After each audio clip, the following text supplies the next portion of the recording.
I got to provide for my family. Sure. And God was like, yeah, you can only provide so much. I'm the provider. Rewrite.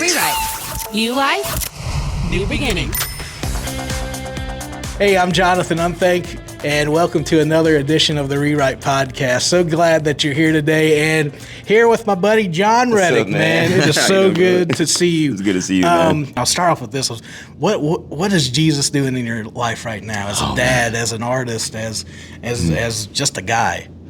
Man, I think one of the things Jesus is doing is, you know, I talk about breaking your heart for what breaks his. I think one of the things he's doing is breaking my heart for the desire to see our world mend more, come together more. So yeah, that's one of the things. And I'm just, and he's constantly teaching me, letting me hear stories, reminding me why we're writing songs and things like that. So I'm super grateful. That's awesome. Yeah, that's awesome. Yeah. Well, how'd you come to faith in Jesus? For those that are tuning in for the first time and they're like, man, Jon Reddick, I love his music, but tell me a little bit about your faith journey. Yeah, I mean, my dad was a pastor, my mom was a musician, so I was always in church. So it's kind of like I was like, wait, where did it start? No, but I do remember vividly, like being 9 or 10 and being like, wait, I think I should walk down the aisle right now. And it was just this. I remember stepping out of the line, stepping out of the pew back then, and then walking down the aisle and accepting Jesus. But as I got older, my teenage years, I kind of stepped away from that. You know, I was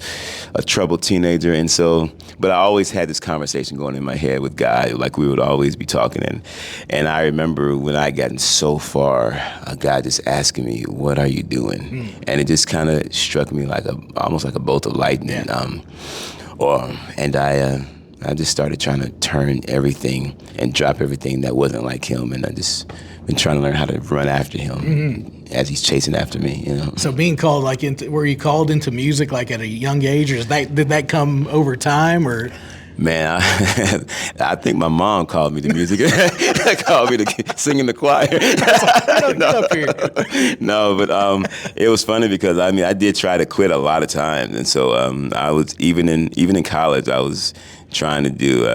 I started off as architecture, and then I ended up doing like recording. And then I tried to go to computer science, and then this lady came up to me and said, "Hey, God told me to help you," and I was like, well, I just told God I quit music, and it was Sheryl Crow, and I was like, what? Yes, dude. And so I spent a lot of time just learning what the purpose was that God had for me in my life, and deciding that it's not worth quitting your purpose. When God's called you to do something, you have to go do it. So, you know, I was in the mindset of, man, I got to provide for my family. And God was like, yeah, you can only provide so much. I'm the provider. And so he's just been teaching me a lot along the way, man. That's awesome. That's cool how all along the way he's been right there. Yeah. Just giving you the God winks, or just the next step and the next part in the story. Yeah, he never left, right?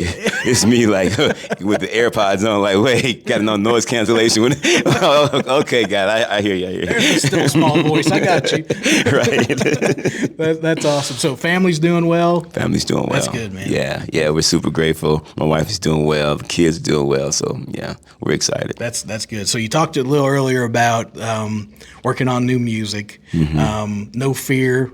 I mean, that's right place, right time, just with what people are dealing with and battles they're facing, but then how to approach the battles with that. And then now The Way has hit the masses. And dude, I think about that because of all the things that we're dealing with culture and just the way, Jesus, the way, the truth, the life. You know, focus on him, and then the revival happening in our young people, and just you know, you're seeing Bible sales, just in just the interest in spiritual things, in Jesus again. I mean, I love that where the Lord is just God is doing some amazing things. He's capturing the hearts again. He is. He's doing it. And he's sending us out as disciples to do it. I mean, like disciples to do that, to keep pointing back to him. So and showing people the heart of Christ. So I'm super grateful. That's so good. Yeah. So good, man. What can we do to pray for you? What's the first thing that pops to your mind and your heart? Man, pray over our travels, pray over the tour, pray over the hearts that we get to share the gospel with each night, that people are not just hearing it or not just soaking it in, but that revival does happen, but in their hearts, not just in the moment, but something that stays, seeds that plant that can't be removed. That's what we're praying for. That God is just, man, doing some mighty things. There's a lot of things out there. That's awesome. Awesome. Thanks for hanging out today. Man, thank you, man. Bro, so good to see you, man. Like real talk, so man. Good, so good. Thanks for joining us today, the Light FM's Rewrite Podcast. We'll see you next time. Thanks, y'all. This is Rewrite, Stories of New Life in Jesus. I'm Jonathan Unthank. If you'd like to join a community of listeners who enjoy hearing the life stories of Christian music artists and influencers, then join the Rewrite text group by texting the word Rewrite, that's REWRITE,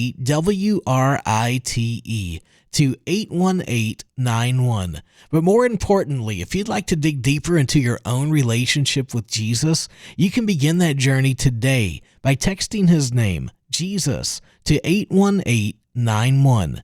God bless you. Join me next time for another episode of Rewrite.